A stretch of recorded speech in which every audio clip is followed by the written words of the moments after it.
Hey Janardana, Namaskar, Hari Om.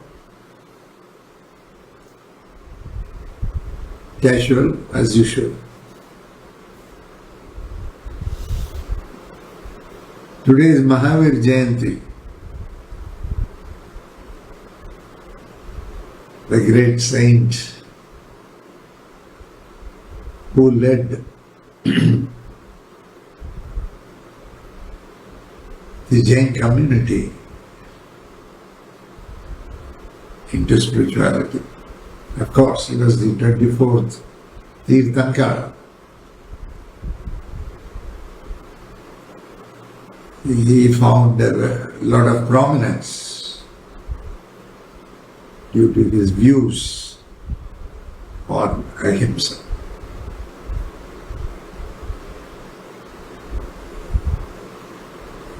In fact, he wanted people to come out of the guilt. Everybody commits mistake. There is no doubt about it. We commit mistake, we feel guilty because when we committed mistake, egoistically we had the doership in mind and we got trapped. Sometimes we speak without any sense, without any idea as to what we are talking, how much it is hurting the other person. Sometimes we insult people in public.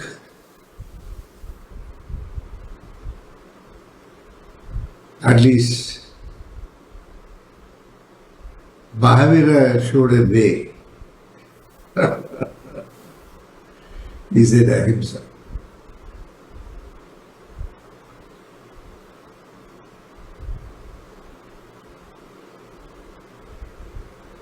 And he said, go apologize to people, tell them. In fact, in Jain community, they have a saying called Michchami Dukkada. Forgive me. I do not know in my life as I was leading many times unconsciously, but intentionally, I might have hurt your feelings or unconsciously, without really knowing anything, I might have blabbered something which might have hurt you. Consciously or unconsciously, I might have made a statement. I might have hurt you. Please forgive me. Michchami Dukkada.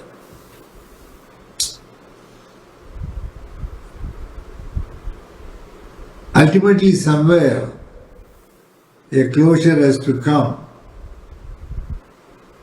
in respect of some dispute. Then the parties to the dispute have to come down from their egoistic existence and should plead forgiveness. Though we keep on repeating that we are not the doers, thinking that someday this statement verbally made by us is going to really sink in us. So every time when we perform the act, someday it will come to our mind that we are not the doers. We are just being commanded to do and we are doing. When that thought comes, all acts what you do will be only pure and sanctified.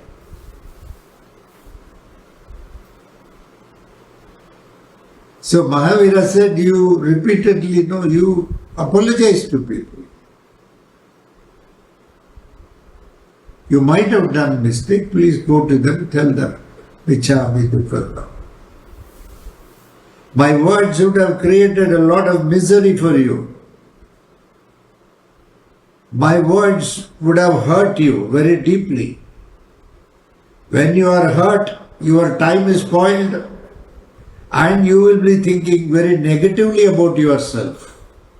Probably I might have been the reason for creating that kind of inferiority complex in you because of some words which I have spoken against you on your face or in public, which has grossly affected your life, which has grossly affected your thinking, which has grossly affected your functioning day to day.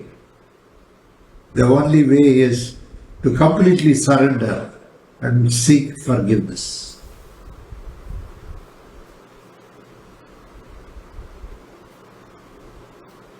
Then only both the parties or any number of parties to the subject will find some peace. Otherwise, peace will always elude. There will be no peace. Nowadays, so many things are happening. The other day, somebody had sent me a message. Of course, she had seen me a couple of days back. When I read the message, of course, it was a long message, so I found time to read it.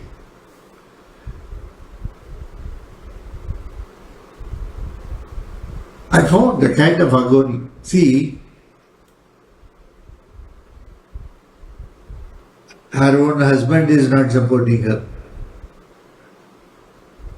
And he does all the things which is against her interest.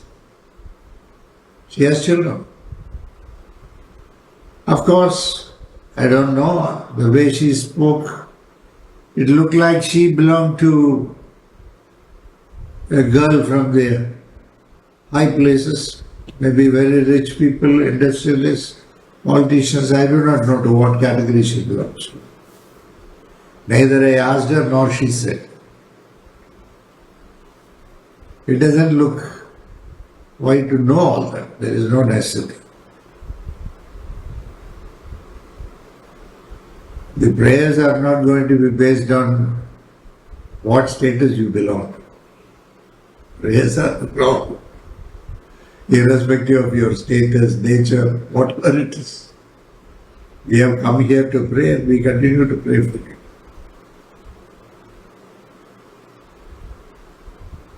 Then, if you see her life, this is what I could understand from what she said. Please remember, this is only one side I know. I do not know the other side. Jumping to conclusion based on one side of the story is absolutely wrong. Please remember. But still, I'm just telling you, let us presume that what the girl is saying is true and honest. Because I don't have reasons to disbelieve her. Because when she made statement, her face was very clear. And it clearly showed that she's speaking the truth. Maybe a little bit emotional, so some exaggerations may be there here and there. But the base truth is true. That's what I feel. Her own parents are supporting more the husband. Of course, they have a reason for it. Reason maybe they are old. Or there is a lot of money involved. There is some business going on. And the business is also taken care by the son-in-law. A lot of money is there.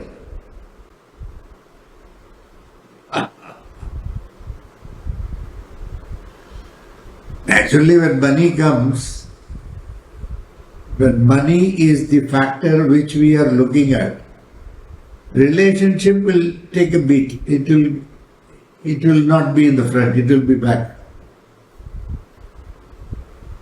Money will not build relationship, and if money you feel is building relationship, then it is not relationship.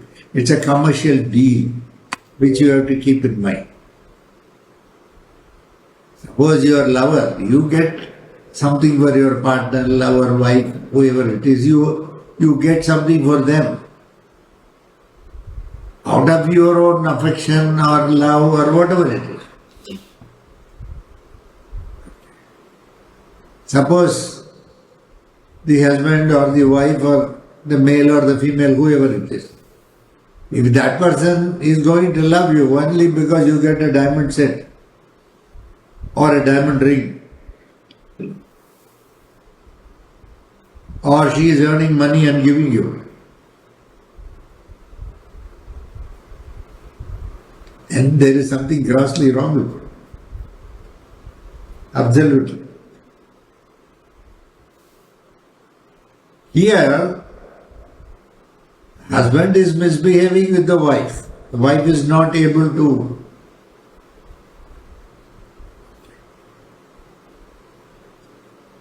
The parents are also supporting only the husband and not the daughter.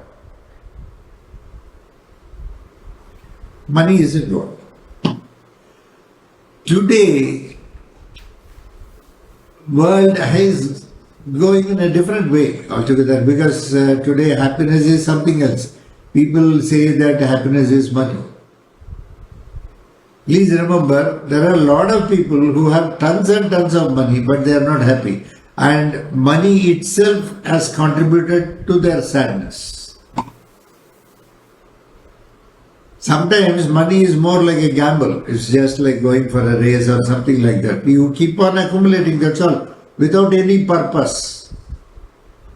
See, money must be redistributed, recirculated. We have to help the people for whatever it is. Whatever good thing they may be doing, or they may not be having anything in life. Isn't it? You have to go, you have to give them some feed, you have to give them clothing, you have to give them a little bit of money for them to purchase some small things. There are lots of people. Money has not been given to you for you to spend and you to eat and you to enjoy life. No. You are only a trustee of money, and you should know how to redistribute it. I don't say that you should not eat or you should not live a good life, or you must not have a car or you must not have a fridge. These things are all necessities today in life. Car might have been a luxury those days. Might have been. Fridge might have been. But today, you see, in Telangana it is 46, 45, 43, 42, we don't know so much. Milk will get spoiled, so you have to keep necessarily in a fridge. So today fridge is a very big necessity, even for a person living on the streets. If he has a... So you can't say, so today your things have changed, technology has changed. Technology is bringing new things. Necessity is the mother of invention. Naturally, as you start thinking, you want new things to come. So technology keeps changing. You see computers. We were talking on computers. Today you talk on artificial intelligence. So today a student doing basic computer science should also develop skill sets in respect of artificial intelligence. Otherwise he may not get a job. See, everything gets displaced and you have to reorient yourself. You can't keep saying that artificial intelligence is useless today. It is going to create more problems. Yes, any technology will create first problems. Anything new will have problems. See, those days when we used to travel by electric train, I do not know whether it is true today. I'm calling, those days we used to call it Madras. That's why they changed the name to original name. Britishers said Madras. No, we want Chennai. We have made it Chennai today. Those days when we used to go by electric train, local train. Sometimes the center there will be 2-3 fans. Okay, they will be working. Sometimes it won't work. What boys used to do is they used to remove the pen or comb and they will insert it through that outer covering. There will be gaps for the air to come. So through that they will insert one pen or a comb and they will just knock the blade once. Then it will start. Those were the days. Today you don't have such problems. Technology has stabilized. Today fans everywhere work. So initially any technology comes, it is going to create trouble. It will create a lot of disruption. Any new idea, anything is going to disrupt. And once it disrupts, yes, there will be a lot of imbalance and so many people doing so many things. There will be a lot of imbalance. But finally, when things settle down, when technology develops very well, then it would be of good use. So anything has to go through repeated practice. Even today, you have a cell phone, you may have an Apple phone or an Android phone. Every maybe 2 weeks, 3 weeks, 1 week, 10 days, there will be some updates. They have to update the system. Already there is a system, why to update it? So many changes are happening. As they run the system, they come to know that there are problems in it, so they write some programs to remove the bugs, and that is given as updation. And you are asked to update. Or something else might be there in relevance to the technology, so they have to do something technically. They do it and they update it. Don't you update? So, today life is updation. You can't keep saying, no, AI has come, it is very... You have to improve your skill sets if you want to survive in this world. Ultimately, just normal survival is not we people think. You have to survive well, you have to have everything in life, then you can think about others. When you become very magnanimous, when you have everything, you become magnanimous. Of course, I am not talking about a few miserly people. Despite having everything, they keep on seeing the passbook. They don't do anything. I am not talking about them.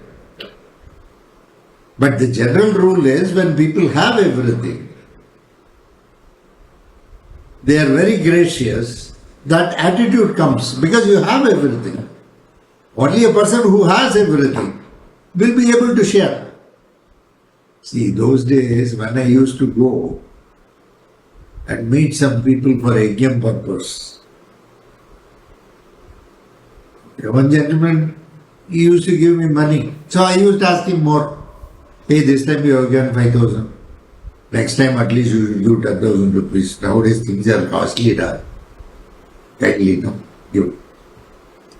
He asked me, see, I give you consistently 5,000 rupees every yajna you are asking. This time you are asking 10,000. Why are you not asking my brother? When you see him, you say hi. That's all. He also says hi. That's all. See, your brother will not give money. He is miserly. I know it very well. There is no point in asking him. Only a person who gives, we can ask a little bit more. This is the truth.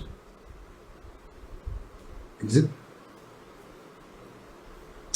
When I stand in the signal, so many cars will be there, but towards my car every fellow will come. Maybe somebody will be there, they want some money, they will be here and there. Somebody will be selling something. All those people will come. I will give them some money from, my boys would have kept money on the side, so I give them. They are not going to other cars because they won't give. Maybe one or two may give here and there.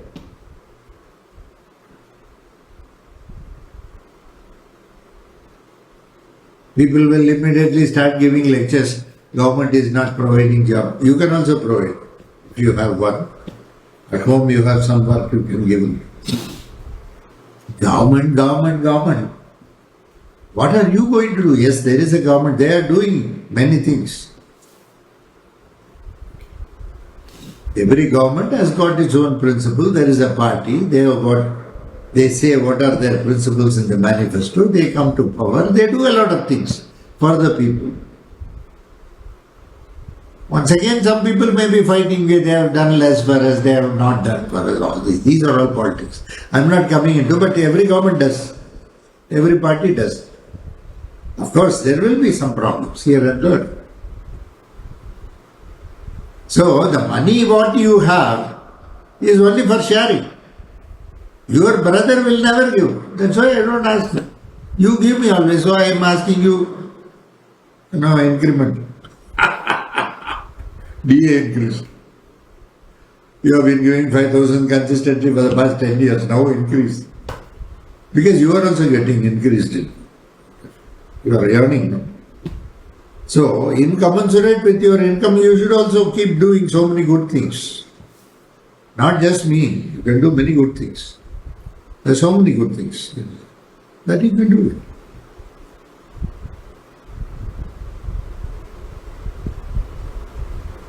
This is the attitude that should have come to us very naturally because we belong to Sanatana Dharma.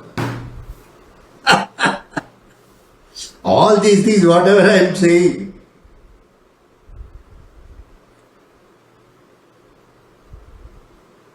tapas, when you say what is tapas, penance means what? What is penance? Penance means just coming out of your comfort zone.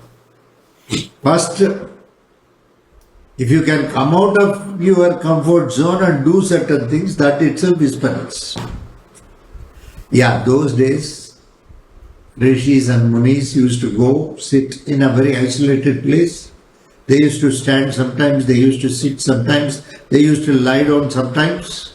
There are different ways of meditation. They used to do dhyana upon the wholesome, upon the oneness of existence. They will do all that. That is theirs. They are praying for the welfare. They are praying for the welfare of one and all, nothing else. There is nothing like, I pray for this fellow, I pray for that fellow. No, nothing. I pray for everybody. Whether he belongs to me, whether he doesn't belong to me, whether he is of my age, whether he is not of my age, whether he is qualified, he is not qualified, whether he is wealthy, whether he is healthy, I am not bothered. Whether he belongs to my community or not. We have to pray. This is what is Sanatana. Even when somebody talks ill of you,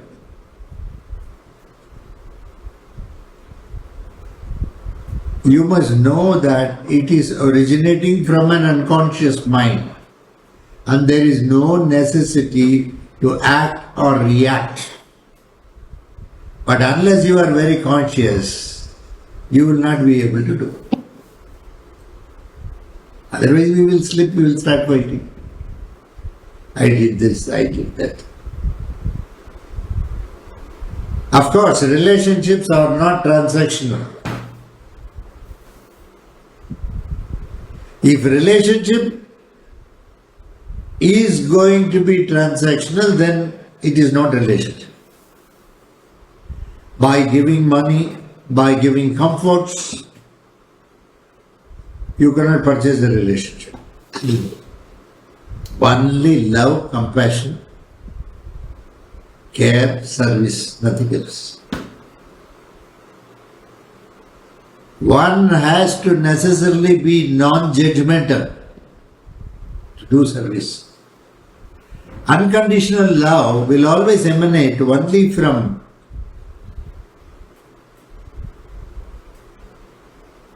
having a non-judgmental attitude.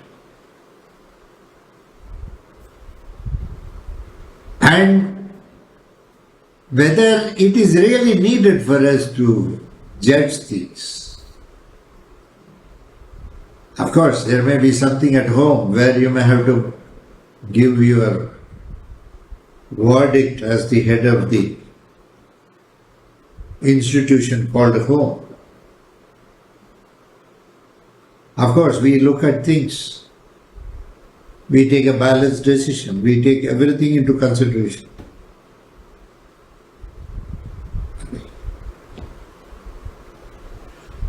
Somewhere one boy, he passed away at a very young age. He earned some amount. He was married. When the boy lived, initial days when he got married, he lived abroad here and there. Somehow he could not continue in that environment. Maybe because of his attitude, because of his complexes, we don't know. So he came back to Bharatadesham. He started doing service. He was helping the farmers, going everywhere throughout many places in the north. He was helping the farmers, probably teaching them something rational, good, which will be useful for them for their day-to-day life. Probably getting fertilizers at subsidized rates, which fertilizer may be good for which crop, or why go in continuously only for rice. You can go in for millet-based crops, you can go in for cash crops, you can go for many other things. So he was probably educating them, he was doing all that. His wife refused to come and stay with him. She came once or twice, she went there, she stayed with him, but she also had a reason for that. The reason is the places where he was purely villages and absolutely there were no facility. Even housing may not have a proper lavatory, restroom may not be there like that. It was, the places were all very age-old places where he stayed. Because they had a kid, education, so many things are there. The kid doesn't have kids to play around. Even if it plays around, it may not be okay for them. So many things are there. So never she volunteered, though he called her many number of times to come and stay with him. She had her own reasons to visit. Absolutely, between husband and wife, they have so many things. Suddenly the boy died.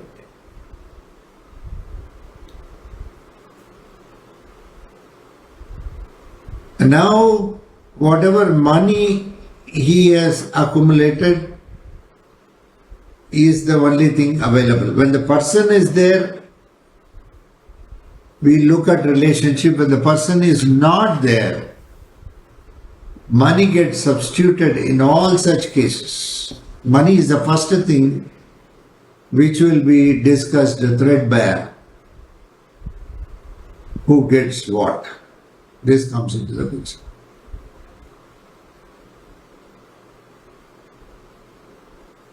That story goes on, that's a big story that is happening wherever it has to happen.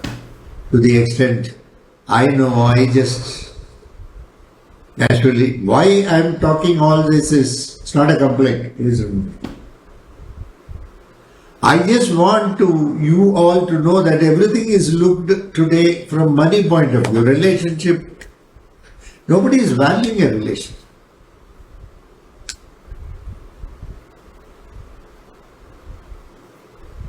People know the price of the product, but they do not know the value of the product.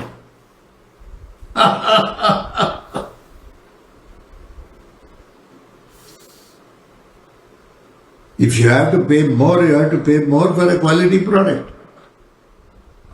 There, two products may look alike, but when you start using, you will know very well which product is really strong. So, a strong product, a good product, a better product, you have to pay for it. In relationship, in a good relationship, should we pay for it? Now, can we make relationship like a commodity? Today it has become like that. Relationships are more from the heart. It's not from the mind. Assessing something valuable, not valuable, what cost, all these things are more comparisons of the mind. That has got nothing to do with the heart. But when that fails, when that relationship fails, next thing that comes is only the money. When heart fails, mind works. If mind is continuously working, heart will never work. See, heart is beautiful because it is at the junction. You see, there is a vertical aspect, there is a horizontal aspect for the man, and the heart is in the center. The horizontal aspect is nothing else but your materialistic development of life, and the vertical is your upliftment or spiritual development in life. But whether it is vertical development or horizontal development, whether it's materialistic or whether it is spiritualistic, heart is the junction. Even in materialistic decisions of normal life, one should keep the heart above and the mind should work in close tandem with the heart.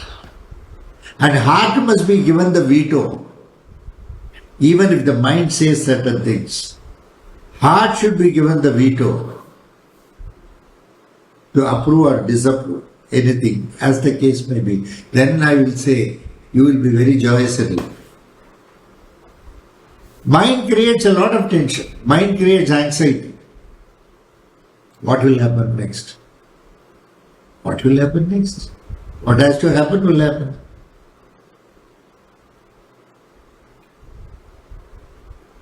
If you perform well, you will get. If you don't perform well, you will not get. That's a straight equation.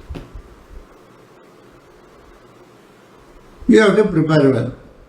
I know in one place, this NEET exam, no? That girl is preparing. She wants medicine. Every day she will go to the class. Ata, she will cry. In fact, she is scoring decently well. That's what I was told by her mother. But still she is tensed. See, if you have a very high expectation of something, your tension is not going to help you. You have to work for it.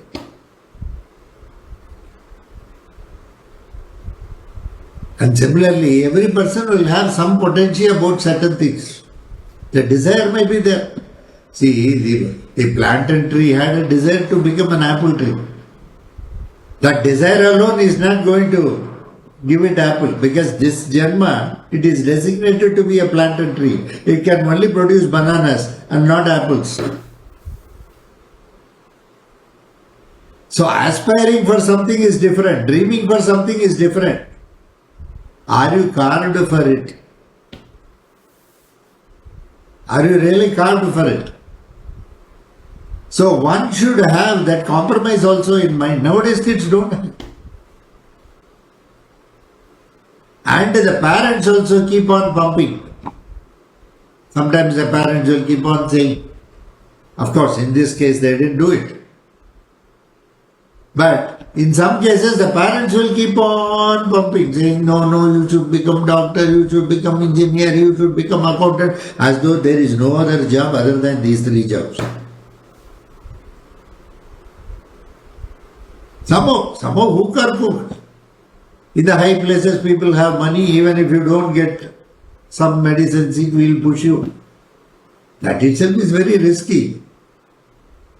A doctor takes care the life of a patient. He must be an efficient man. He must be a qualified man. He must know how to apply his knowledge. There are a lot of people who are qualified in this world, but they don't have application of knowledge. If knowledge is there and you do not know how to apply it, it's a curse. It's a direct curse. It's an open curse. You have knowledge, but you cannot apply it in day-to-day practice. So they go on. That's what somebody was telling. In India, what is the system of, just like that joke, I don't take it seriously. They went to America. They saw who they are catching the thief. They catch the thief, bring him on trial, jury is there, he is punished. Judge says this. In India, how you do it, Bolge? Yes. Joke. They will go on flogging the cat, till it finally accepts it is the tiger.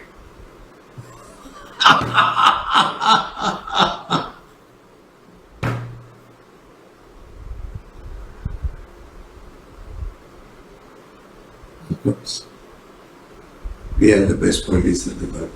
That's what people say. They are on par with Scotland. Yeah. Just a joke. Sometimes these things do. Today people have become very greedy. So you have to come out of greed. From 5th standard, 7th standard, IIT, you say competition, it's just a mad race. It's a very, very mad rat race. I don't know. I just thought I should speak to you for some time. Just like a casual. Before I conclude a small joke for you. Shishya went to the Guru. He said, Guru, I don't know. Every day night, rats are coming in my dream. And they are playing cricket. Oh, cricket. Fine, I think you are watching IPL. Every day you are watching all matches, that is where it's coming. Maybe Guru, maybe I don't know, but every day rats playing IPL, it's a big nuisance. Okay, I will give you the Garuda mantra. You recite the Garuda mantra at night and go to sleep. You will not get the rats, the Garuda mantra was given.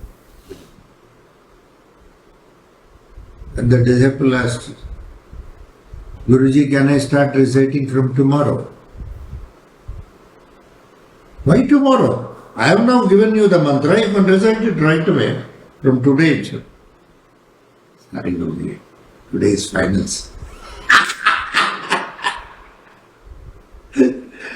When you enjoy, why do you complain?